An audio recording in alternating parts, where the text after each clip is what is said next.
minasyaitoni, dari godaan setan, ar-rajimi, yang tertutup.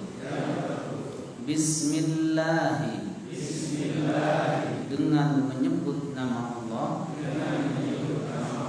Ar-Rahmani, yang maha pengasih. Ar-Rahimi, lagi maha penyayang. Alif Lam Mim.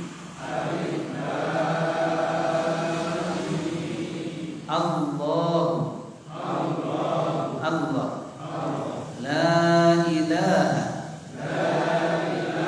tidak ada sesembahan, illa huwa, kecuali dia. Al-Hayyu, yang maha hidup. Al-Qayyum, yang selalu mengatur makhluknya. Nazzala, telah diturunkan. Alaika, atasmu Muhammad. Al-Kitab, kitab Al-Quran.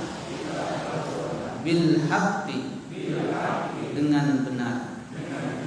Musaddiqan, sebagai penjelasan dan membenarkan. Lima, terhadap kitab-kitab. Baina yadaihi, yang sebelumnya. Wa anzala, dan Allah telah menurunkan. At-Taurata, kitab Taurat. Wal Injila, dan kitab Injil. Min qablu, sebelum Al-Quran. Hudan, sebagai petunjuk. Linnasi, bagi manusia. Wa anzala, dan Allah telah menurunkan. Al-Furqan, Al-Furqan. Innal ladzina, sesungguhnya orang-orang yang kafir bi ayatillahi, terhadap ayat-ayat Allah. Lahum, maka bagi mereka. Adzabun, siksaan. Syadidun, yang dahsyat. Wallahu, dan Allah. Azizun, maha perkasa. Dzuntiqami, yang mempunyai balasan. Innallaha, sesungguhnya Allah. La yakhfa, tidaklah tersembunyi. Alaihi, atasnya. Syai'un, sesuatu pun. Fil ardi, baik itu di bumi. Wala fis samai, maupun di langit. Huwallazi, dialah yang. Yusawwirukum, membentuk kalian. Fil arhami, di dalam rahim ibunya. Kaifa yasha'u, sesuai dengan kehendaknya. La ilaha, tidak ada sesembahan. Illa huwa, kecuali dia. Al-Azizu, yang maha perkasa. Al-Hakimu, lagi maha bijaksana. Alhamdulillahirabbil alamin. Wassalatu wassalamu ala Rasulillah wa ala alihi wa ashabihi wa man tabi'ahum bi ihsan ila yaumil qiyamah. Bismillahirrahmanirrahim. Puji dan syukur kepada Allah, salawat salam kepada Nabi kita Muhammad sallallahu alaihi wasallam. Alif lam mim. Allahu la ilaha illa huwal hayyul qayyum. Nazzala 'alaikal kitaba bil haqqi musaddiqan lima baina yadayhi wa anzala at-taurata wal injil min qablu hudan lin-nasi wa anzala al-furqan. Innal ladzina kafaru bi ayati llahi lahum 'adzabun syadid wallahu 'azizun dzuntiqam.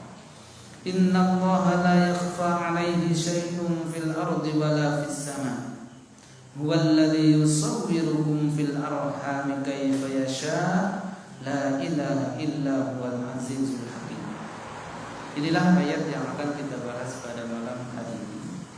Namun sebelumnya kita minta dulu beberapa orang perwakilan 10 orang untuk menghafal surat ayat 2 ayat terakhir dari akhir surat Al-Baqarah.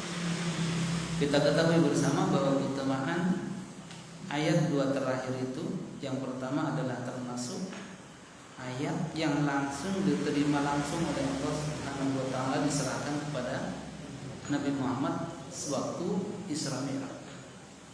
Apa kemarin apa saja yang langsung diterimakan oleh Allah kepada Nabi Muhammad itu ada 3 hal dalam hadis.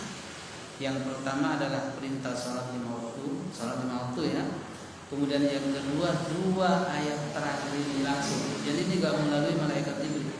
Kemudian yang ketiga bahwasanya dosa syirik, dosa yang lain itu bisa diampuni oleh Allah, tetapi dosa syirik itu tidak bisa diampuni. Jadi 3 hal yang langsung diberikan Allah kepada Nabi Muhammad waktu Isra dan Mi'raj. Keutamaan yang kedua bahwasanya orang yang membacanya di malam hari, maka dia sudah dicukupkan oleh Allah, cukupkan keselamatannya, dijamin dia tidak akan lalai. Dan insya Allah kalau dia sebelum tidur membacanya, subuhnya insya Allah gak telat. Walaupun tidurnya itu 2 jam sebelum subuh.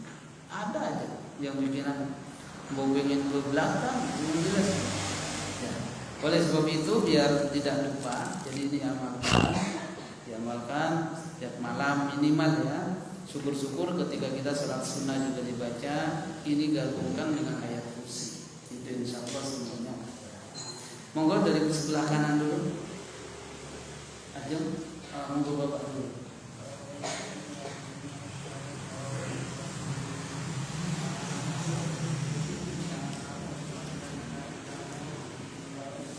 Ulangi, mana?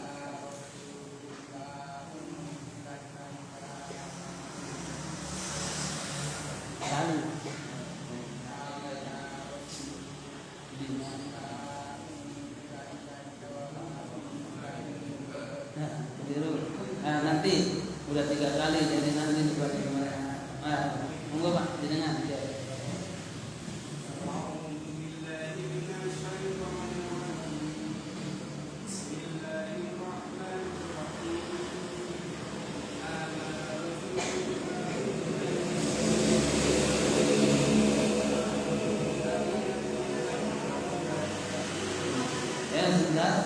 Panjang pendeknya diperhatikan bahwa dari detail.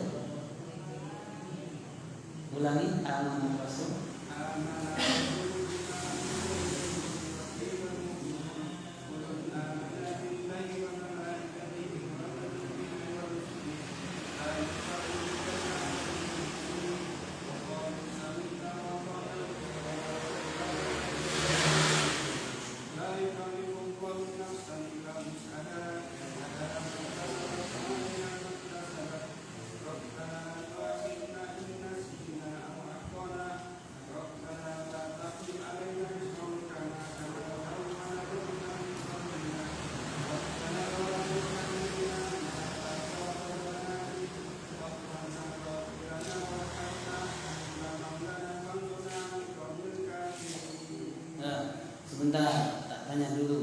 Di situ ada kalimat laha makasabat wa 'alaiha maktasabat. Artinya apa itu? Itu laha makasabat, kemudian wa 'alaiha maktasabat. Kemarin apa itu maksudnya? Mateng juga. Kau 'alaiha malaha laha makasabat wa 'alaiha itu apa? Untuk kemarin sudah ditafsirkan tuh? Napa? Kira-kira napa? Kalau laha apa, kalau 'alaiha apa? Intinya di situ kan? Mungkin sebelah kanan ada yang bisa menjawab, monggo. Hadiahnya belum, nanti tehnya ada. Monggo bisa yang bisa jawab. Laha makasabat wa 'alaiha maktasabat. Monggo. Sebelah kanan. Walaupun benar gak apa-apa. Depan, yang depan monggo. Oh, Pak Tamir gak usah, Pak Tamirnya. Monggo Pak. Apa?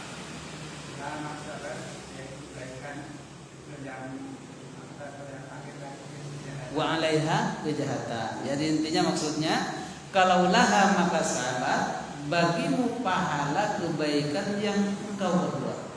Wa 'alaiha makasabat, dan bagimu siksa kejahatan yang engkau berbuat. Jadi kalau laha itu untuk kebaikan, kalau waha untuk kejahatan. Ya, terima kasih. Monggo Bapak. Hamalan dulu, amalan dulu. Ya. Dibuka dulu biar cetok. Sekedar biar enggak.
Bagus ya Pak. Monggo Pak, udah ingat aja monggo. Kamu tuh,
sebelah kiri ashabus shimal.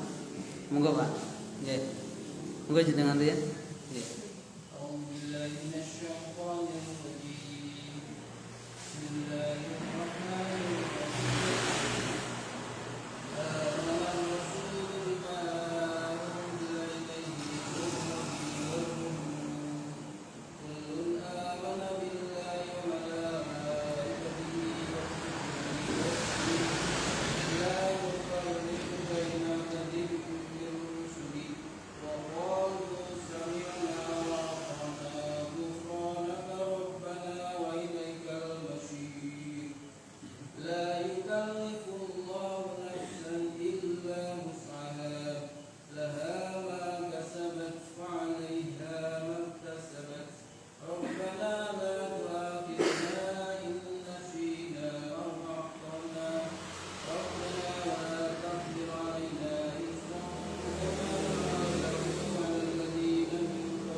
Di dalam ayat terakhir itu ada Rabbana la tahmil alaina isra.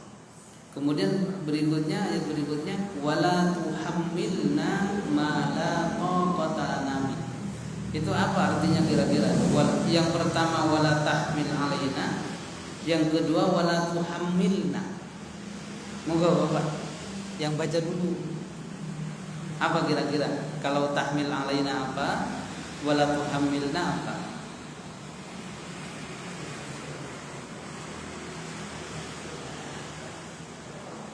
Yang baca dulu enggak? Oke ya, kalau belum siapa yang bisa? Monggo.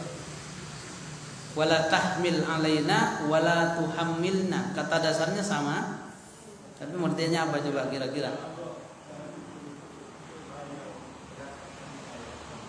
Pripun, Pak? Nggih, kalau tuhammilna? Nggih. Jadi kalau tahmil alaina, jangan bebankan kepada saya, kami. Tetapi kalau wala tuhammilna, jangan bebani saya. Bedanya kan? Jangan bebani saya, jangan dengan dibebankan. Kalau bebankan kan dengan bebani, beda. Itu kalau tahmil artinya ya bebankan. Kalau tuhammil artinya beban, gitu ya. Mala tuhammilna wala tahmil alaina. Moga Bapak hafalin dulu, nggih.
Alhamdulillah sudah hafal semua ya.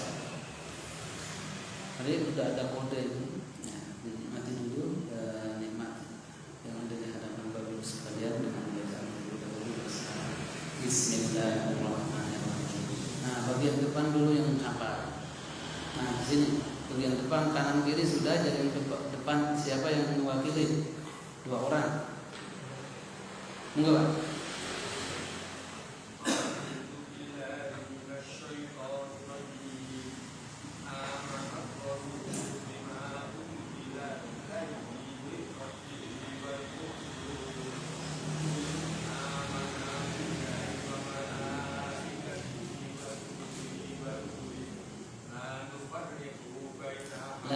Farriqu, punya jangan dipelanggan. La nufarriqu baina ahadin. Nah, okay.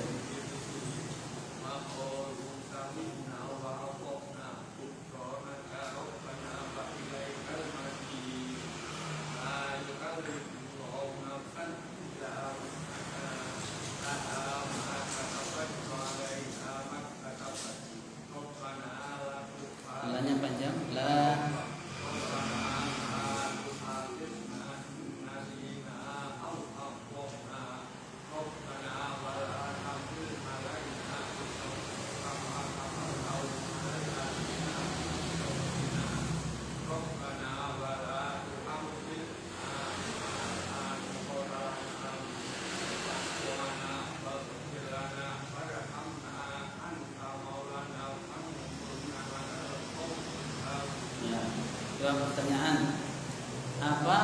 maksud daripada la yukallifullahu nafsan illa wus'aha. Bagian depan ini. Kenapa Pak? Kira-kira Pak? La yukallifullahu nafsan illa wus'aha. Siapa? Mungkin Pak?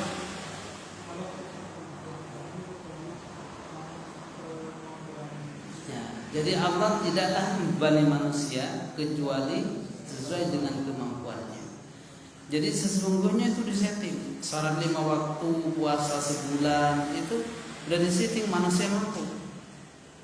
Tapi kalau dia tidak mampu karena nggak mampu salat, berarti dia sendiri yang tidak mau melakukan kemampuannya. Jadi bukan karena wah saya kata Allah kan punya ayam, jadi la yukallifullahu nafsan illa wus'aha, enggak salat enggak bisa, itu sudah diukur.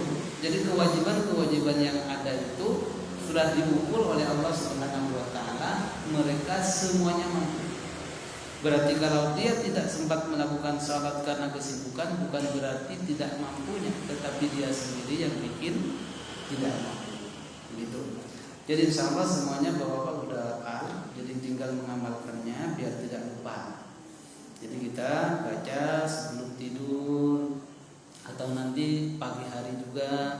Kalau ayat surah kursi kan malah sunnahnya diajarkan,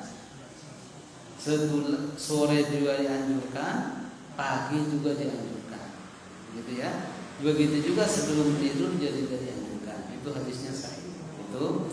Jadi begitu. Jadi ayat terakhir ini juga perlu kita amalkan. Jadi caranya biar tidak lupa, pergunakanlah untuk salat ketika membaca ayat-ayat yang ada di dalam salat sunnah kita. Itu insya Allah tidak akan lupa. Itu.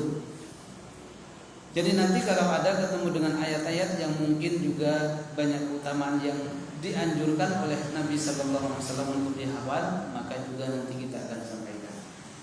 Kemudian kita lanjut Bapak dan Ibu sekalian. Kita sekarang masuk kepada surat yang ketiga. Yang ketiga, surat urutan pertama Al-Fatihah, urutan kedua Al-Baqarah, urutan ketiga Ali Imran. Jadi ini kita bahas dulu namanya apa. Bismillahirrahmanirrahim. Pengertian surat Ali Imran. Dari secara bahasa, Ali Imran itu ada 2 kata, suku kata, Ali dengan Imran. Ali dengan Imran. Ali itu artinya keluarga. Imran itu Imran. Berarti keluarga Imran. Seperti kita sering mendengar di dalam salat, Allahumma sholli ala Muhammad wa ala ali Muhammad. Ya, jadi Ali itu keluarga. Allahumma sholli ala Muhammad wa ala ali Muhammad. Ali di sini adalah keluarga. Berarti enggak boleh kita menyatakan Al Imran, bukan Al Imran tapi Ali Imran. Kan sering-sering kita mendengar disangkanya seperti Al Baqarah gitu ya. Al Imran ya guys. Ali Imran. Ali Imran, keluarga Imran. Tapi kalau Al-Baqarah bukan Al sendiri, Baqarah sendiri enggak, itu satu. Itu yang membedakan. Jadi yang pertama pengertiannya Bapak dan Ibu sekalian, Ali Imran itu ada 2 kata. Yang pertama Ali artinya keluarga, Imran artinya Imran. Nanti kita dibahas juga apa Imran itu siapa. Imran, surat Ali Imran adalah termasuk surat nomor 3 urutannya. Urutannya nomor 3, tetapi kalau turunnya bukan nomor 3. Di dalam mushaf yang mana telah didahului oleh surat Al-Fatihah dan surat Al-Baqarah. Wa tablughu ayatuha mi'atai ayat, dan sedangkan ayatnya itu berjumlah 200 ayat menurut jumhur mufassirin. Kalau Al-Baqarah jumlahnya berapa? 286. Kalau yang ini 200 ini. Jadi kita belajar tafsir itu sambil menghafal jumlah surat juga. Kalau Al-Fatihah berapa? 7. Kalau Al-Baqarah 200. Kalau Ali Imran 200. Nah, tiga surat sudah hafal. Ya, 3 surat. Jumlahnya tapi buang nih ayatnya itu. Ya gitu. Kenapa wasumiyat bi surati Imran? Mengapa surat ini dinamakan surat Ali Imran? Ya. Liwurudi qissati Ali Imran biha bi suratiha fiha syai'un min at-tafsir alladhi la yudrak fi ghairiha. Dinamakan dengan surat Ali Imran disebabkan karena ada kisah tentang Ali Imran di dalamnya yang mana kisah itu tidak diceritakan di surat-surat yang lainnya.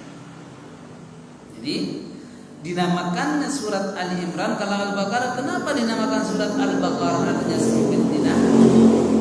Karena dulu itu kan pernah dibaca. Karena di dalam surat Al-Baqarah itu membahas tentang sapi betina yang disembelih oleh Bani Israel, yang itu pada saat itu dia menentang Nabi Musa alaihissalam, yang tidak dibahas juga di surat-surat yang lainnya. Jadi tentang masalah Al-Baqarah itu hanya Al-Baqarah. Nah begitu juga dengan adanya Ali Imran keluarganya itu hanya berbatas di surat Ali Imran. Tetapi di surat yang lainnya itu ada tapi sedikit. Kisah Nabi Isa, kisah Nabi Musa itu aja, tidak langsung detail seperti Ali Imran. Maka oleh sebab itu disebut dengan Ali Imran. Kemudian mal muradu bi Ali Imran? Apa yang dimaksud dengan Ali Imran itu siapa? Keluarga Imran itu siapa? Maka disebutkan keluarga Imran itu adalah Isa, Yahya bin Maryam wa ummuha.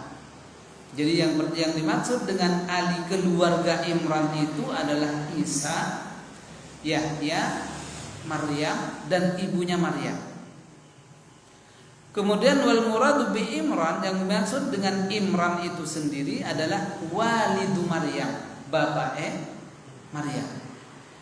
Jadi berarti Imran itu berarti kakeknya Nabi Isa. Itu kan bisa jelas. Jadi Nabi Isa.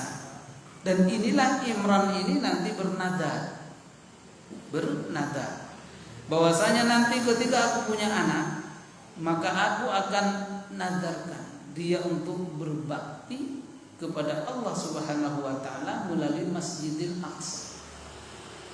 Kalau saya punya anak lahir, yaitu cita-citanya ingin memakmurkan Masjidil Aqsa pada saat itu. Akan tetapi yang diharapkan laki-laki, tetapi munculnya perempuan, yaitu siapa? Maryam. Walaupun perempuan tetap juga dijadikan nadar dan dia sehingga orang luar biasa. Maryam itu biasa. Jadi bukan perkara yang ringan, dari masa kecil sudah dipisah dengan ibu dan bapaknya, disebabkan bukan karena tidak mampu karena corona, enggak.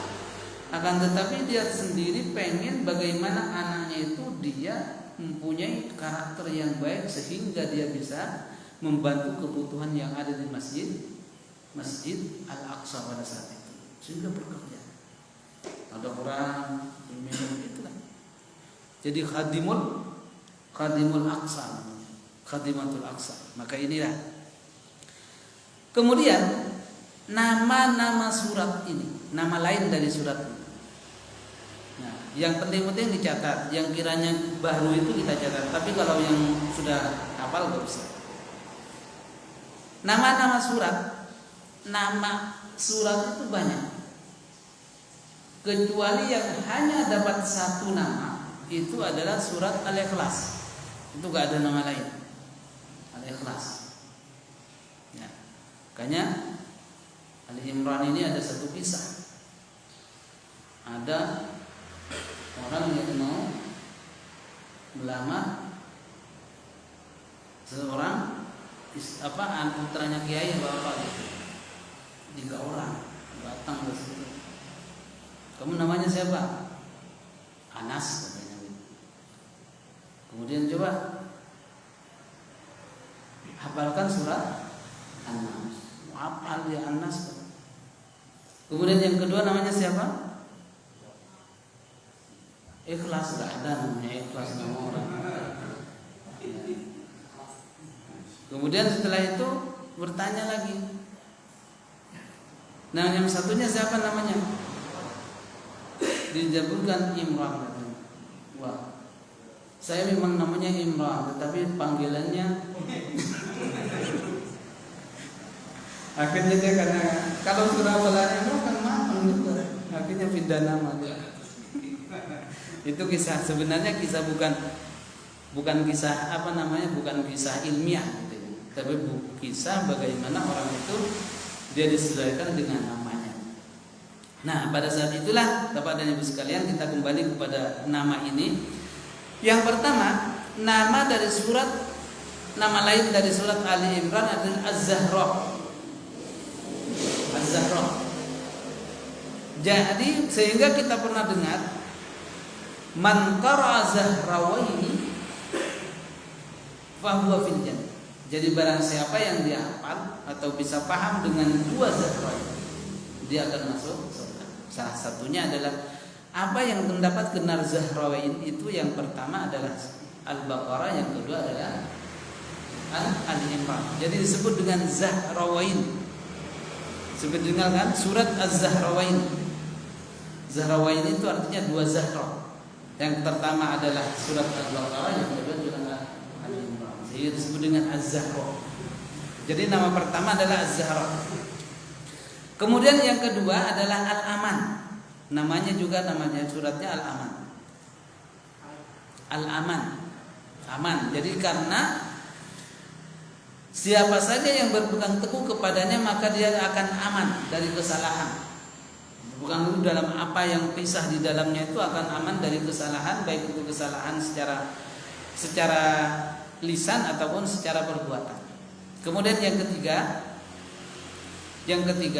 ada yang keempat ya, namanya surat Al-Mujadilah atau Al-Mujadalah. Mujadalah itu artinya berdebat. Mujadilah atau Mujadalah itu sama saja ya, kan ada di surat Al-Mujadalah gitu ya. Jadi boleh Mujadalah itu boleh dibaca Al-Mujadalah atau Al-Mujadilah, itu sama-sama fasih. Jadi gak ada masalah. Kenapa demikian? Karena di dalam surat ini banyak sekali pertentangan. Mujadalah, debat. Kalau bahasa kita Mujadalah debat.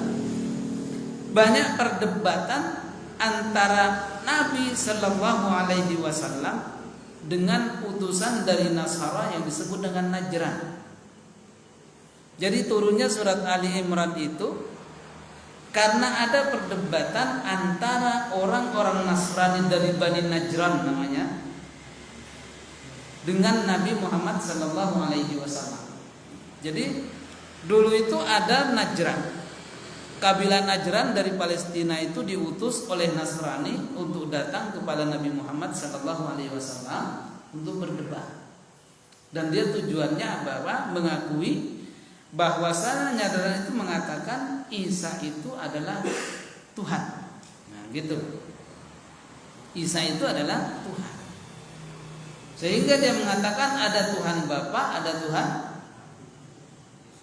Yesus, itu anak itu ya Yesus. Kemudian ada Tuhan Ibu. Jadi telu. Dan itu tidak mau kalah dia. Pokoknya aku gak mau gitu.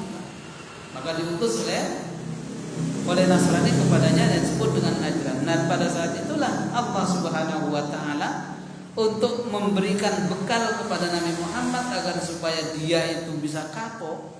Tapi gak kapok juga orang Nasrani. Diturunkanlah ayat surat Ali Imran itu dari awal sampai ayat 80. Itu menceritakan tentang bagaimana debat antara orang-orang Nasrani Bani Najran itu dengan Nabi Muhammad sallallahu alaihi wasallam mengenai ketuhanan. Nah, itu udah dari dulu. Makanya tidak semua dalil itu bisa meyakinkan orang. Kadang-kadang dengan adanya dalil juga dibantah. Coba contohnya orang-orang Nasrani dan orang-orang Yahudi. Mana dalilnya? Ketika dalil tetap juga tidak mau masuk Islam. Gitu ya. Maka Bapak dan Ibu sekalian rahimakumullah, inilah Kisah bagaimana nanti kita pembahasan Bani Najran itu datang kepada Nabi. Itu salah satu sebab turunnya ayat ini. Kemudian surat ini juga disebutkan surat Thayyibah, artinya baik. Thayyibah. Kenapa disemukan? Karena di dalam ayat-ayat yang ada di dalamnya itu disebut dengan as-sabirin, was-sadiqin, wal-qanitin, wal-munfiqin, wal-mustaghfirin. Jadi sesungguhnya orang-orang yang sabar, orang-orang yang jujur, orang-orang yang taat, dan orang-orang yang suka berinfak, dan orang-orang yang membacakan istighfar pada saat dia waktu sahur. Bahkan disebut dengan surat Thayyibah, baik. Artinya karena di dalamnya terkandung banyak hal-hal yang menunjukkan kebaikan-kebaikan yang ada di dalamnya. Itu beberapa kandungan yang ada di dalamnya, arti nama dan lain sebagainya, dan kandungannya nanti akan kita bahas di tafsirnya saja. Itu tentang nama dari surat Ali Imran. Dan surat Ali Imran ini termasuk surat Madaniyah. Surat Madaniyah. Jadi turunnya itu setelah hijrahnya Nabi SAW. Jadi datangnya orang Najran itu ke Madinah. Jadi pada saat Nabi Muhammad sudah menjadi penguasa di. Coba dulu itu pernah tanya. Kalau zaman dulu itu raja dengan Nabi itu berbeda. Artinya beda orang gitu ya. Nabi sendiri, raja sendiri. Sejak kapan Nabi itu mencakup dengan raja? Udah pernah dicatat belum? Siapa yang ingat? Sejak Nabi Daud. Jadi sejak Nabi Daud itulah baru raja sekaligus mencakup dengan Nabi. Yang sebelumnya enggak. Nabi sendiri, raja sendiri. Jadi raja ini minta nasihat kepada Nabi. Itu. Tetapi setelah Nabi Daud muncul, disitulah diambil semuanya dan turun kepada Nabi Sulaiman dan seterusnya. Dari sebelumnya enggak. Jadi berbeda. Kemudian Bapak dan Ibu sekalian kita bahas. Jadi di dalam surat Ali Imran ini sama dengan surat Al-Baqarah, diawali dengan Alif Lam Mim. Alif Lam Mim. Jadi Alif Lam Mim itu tidak ada maknanya dan tidak ada artinya, yang tahu hanya Allah Subhanahu wa taala. Jadi Alif Lam Mim, Yasin dan lain sebagainya itu tidak ada arti khusus. Ya, tidak ada arti khusus. Dan itulah yang menunjukkan disebut dengan ayat mutasyabih. Jadi ayat itu ada dua tuh, kemarin disebutkan ada namanya ayat muhkamah dan ayat mutasyabih. Yang mutasyabih itu yang tidak. Kalau yang muhkam jelas. Di dalam Al-Qur'an dulu kita pernah bahas beberapa tahun, setahun yang lalu. Di dalam Al-Qur'an itu ada berapa surat yang diawali dengan huruf yang terpotong-potong. Yuk, siapa yang bisa? Yang ingat maksudnya? Ada berapa surat? 10, 20, 30? Oh, nanti kafe ya. Piro? Belum ingat ya? Oh iya, kayaknya gak dicatat dulu ya. Pinter gak? Ini banyak itu ada jumlahnya Jadi jumlahnya diingat lagi. Surat di dalam Al-Quran yang diawali dengan huruf terpotong-potong seperti ini itu ada 29 surat. Ada berapa? 29. Ya. Udah, saya aja mencatat dulu dirangkum kan. Nah, tak tulis di situ kayaknya, tapi lupa. Jadi surat yang terpotong-potong. Coba buktinya. Ada yang diawali dengan satu huruf. Itu ada 3 tempat.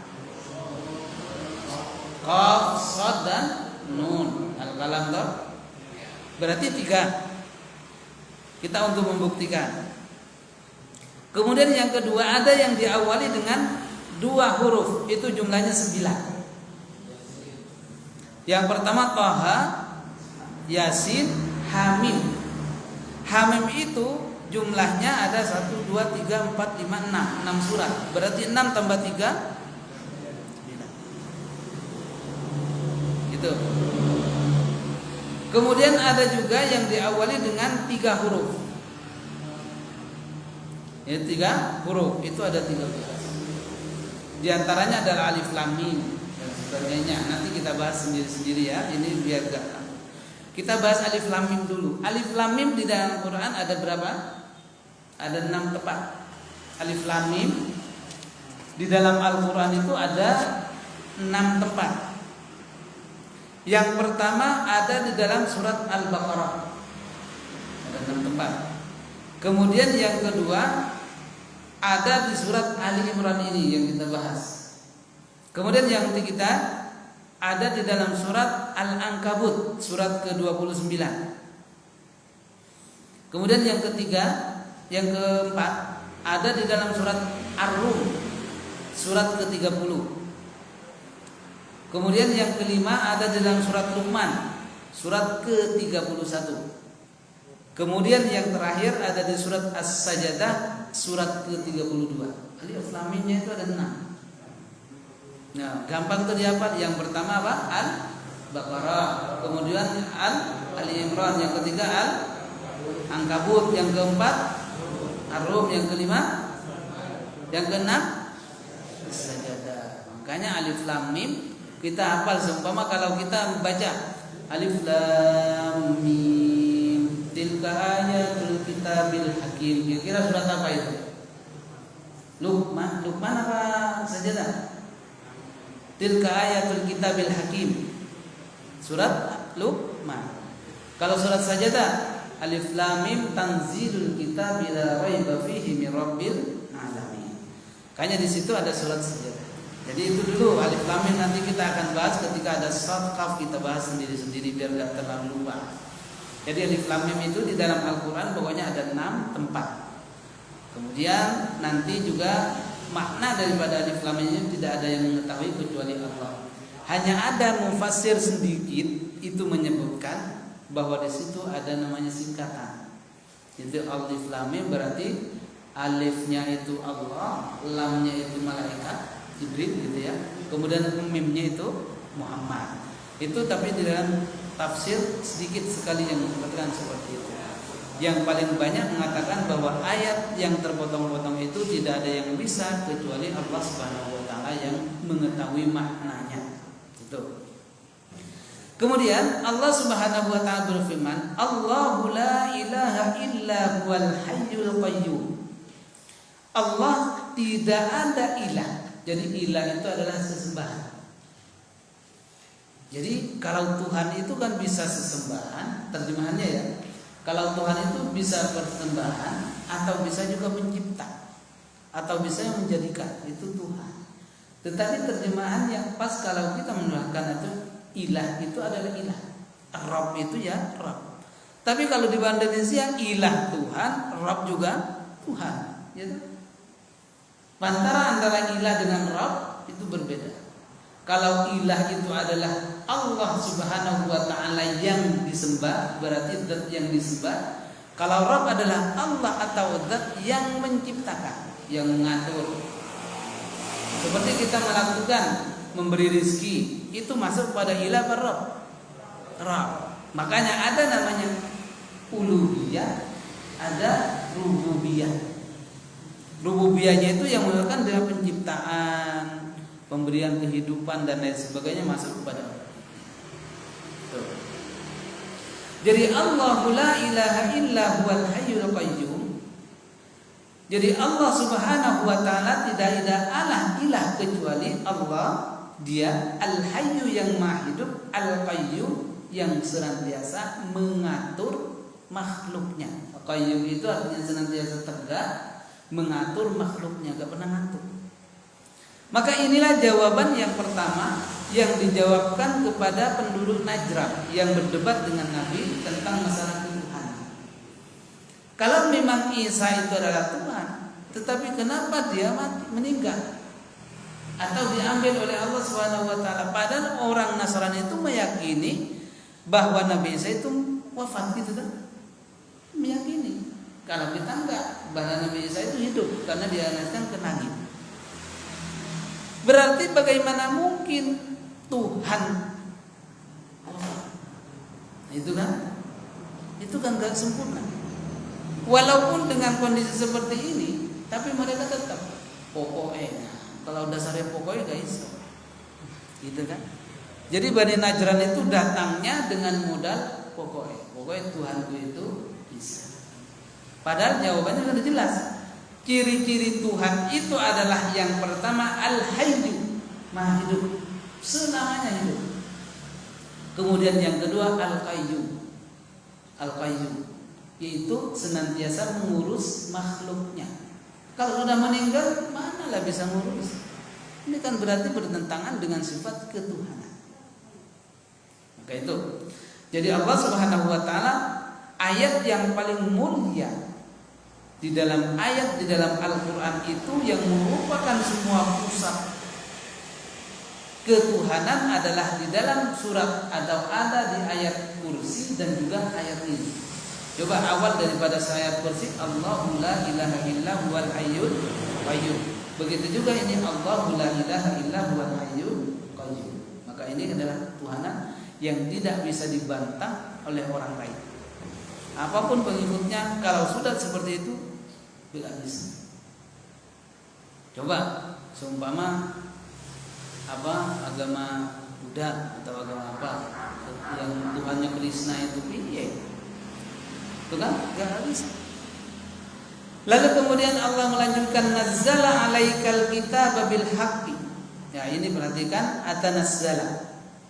Telah menurunkan Allah kepadamu wahai Muhammad Alkitab. Maksud dari kitab di sini adalah Al-Qur'an. Bil haqqi, dengan benar, musaddiqan, sebagai pembenaran atau membenarkan, lima baina yadayhi, kepada kitab-kitab sebelumnya, wa anzalat Taurata wal Injil, dan Allah juga telah menurunkan Taurat dan Injil. Di dalam tafsir kita sebutkan, coba di situ yang pertama kalimat nazzala, kemudian setelahnya itu anzala. Allah telah menurunkan Al-Quran. Nazzala pakai nazzala, tetapi setelahnya anzalat Taurat, kemudian Allah juga telah menurunkan Taurat dan Injil. Sama-sama menurunkan, tetapi fungsinya yang berbeda.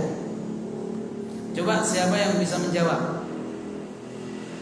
Perkataan nazzala dengan anzala bedanya apa? Sama-sama menurunkan, terjemahannya sama-sama menurunkan. Tapi apa kira-kira maksudnya ini? Ya belum, ya dah. Kita jelaskan sekarang. Dicatat bagi yang mau nyatat. Yang pertama, perbedaan nazzala sama anzala, walaupun sama-sama menurunkan artinya. Kalau nazzala itu menurunkan, tetapi bertahap, tidak sekaligus. Itu nazzala. Sehingga bukan inzalul Quran, tetapi nuzulul Quran. Nuzulul sering kita dengarkan ketika bulan turunnya Al-Quran disebut dengan nuzulul Quran, bukan inzalul Quran. Jadi yang pertama, jadi nazzala yunazzilu, tanzila. Jadi tanzila, nuzul. Jadi nuzul. Nazzala yunazzilu tanzilan, nuzulan. Artinya menurunkan. Allah menurunkan Al-Quran kepada Nabi Muhammad dengan beransur-ansur, tidak sekaligus. Maka itu bedanya nazzala. Sementara kalau anzala, menurunkannya itu sekaligus. Di mana Allah Subhanahu wa taala menurunkan Al-Quran itu bertahap, tidak sekaligus. Itu disebut dengan munajjaman, beransur-ansur. Pertama al-ala, begitu kan? Kemudian yang kedua ya ayyuhal mudaththir, kemudian yang ketiga ya ayyuhal muzammil. Itu kan tidak sekaligus, langsung plek. Ya gitu. Tetapi kalau kitab-kitab sebelumnya Taurat dan Injil itu langsung utuh. Utuh. Mau kepada Nabi Musa juga utuh, kepada Nabi Isa juga utuh. Tidak teransur-ansur. Ini. Maka oleh sebab itu setelah turunnya Al-Quran, mau Taurat mau Injil semuanya dimansuh, dihapus, baik itu secara hukum ataupun secara harf. Makanya tidak bisa kita diamalkan kalau untuk pengetahuan nggak apa-apa, tetapi kalau untuk ibadah nggak bisa. Saya mau baca Injil nggak bisa, nggak boleh ibadah karena sudah dimansuh, dihapus. Walaupun sudah ada perintah di situ di dalam Taurat, akan tetapi semua perintah yang ada di dalamnya itu sudah dimansuh dengan adanya Al-Quran. Dan inilah yang tidak diterima oleh orang-orang Nasrani dan orang-orang Yahudi. Ya. Nah, udah habis waktunya.